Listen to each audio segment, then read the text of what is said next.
I left an envelope on the table and walked out of the house without saying a word. It wasn't just a random letter or a petty goodbye note.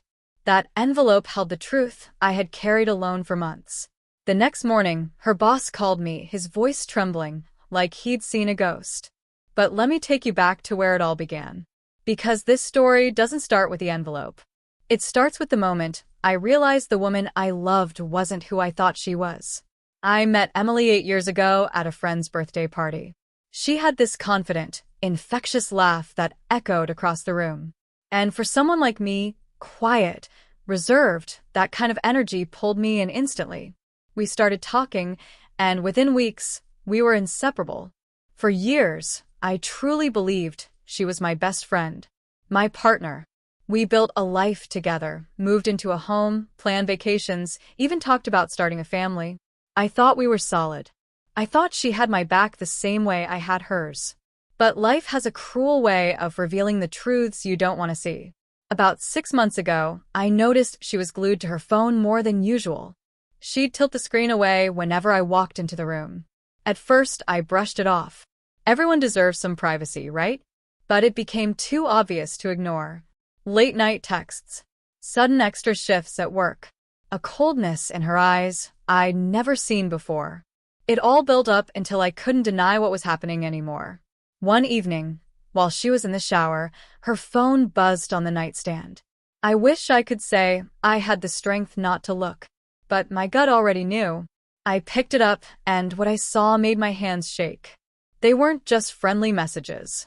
They were intimate, filled with words that belonged to lovers, not colleagues. And the name on the screen? Mark. Her boss. I can't even describe the storm that hit me in that moment. My stomach dropped. My chest caved in. The air in the room turned heavy. I set the phone back down before she came out and pretended nothing had happened. But from that moment on, every smile she gave me looked forced. Every excuse sounded rehearsed.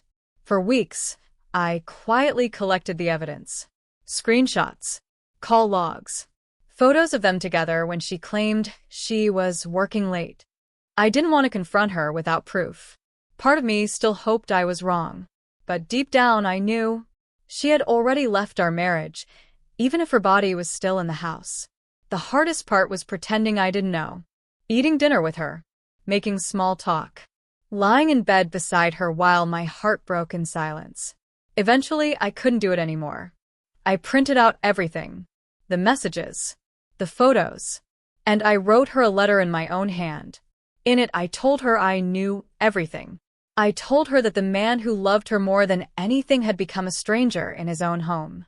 And I told her she wouldn't get the chance to twist the story because I was leaving first.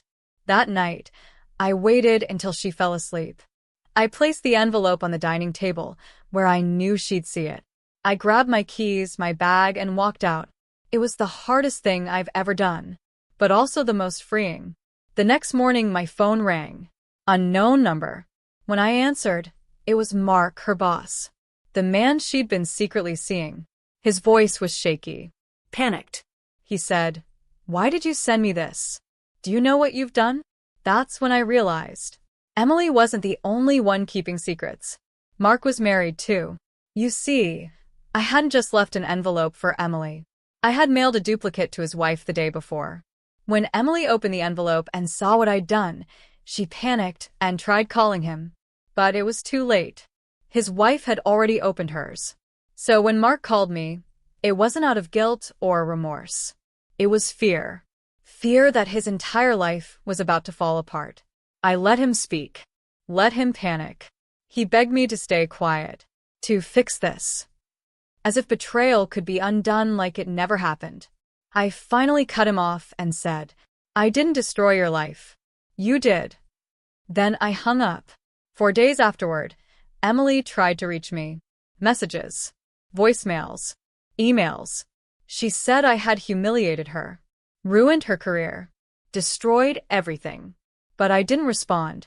I had given her years of loyalty, and she traded them for cheap office thrills. She wasn't getting one more second of my time. Months have passed. I've started rebuilding, piece by piece. I got my own place, reconnected with old friends I'd lost touch with. Picked up hobbies I'd once abandoned.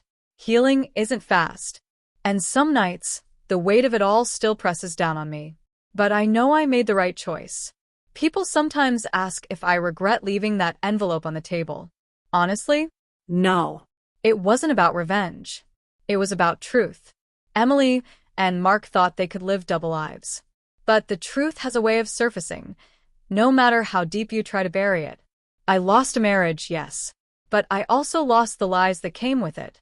And in their place, I gained something better.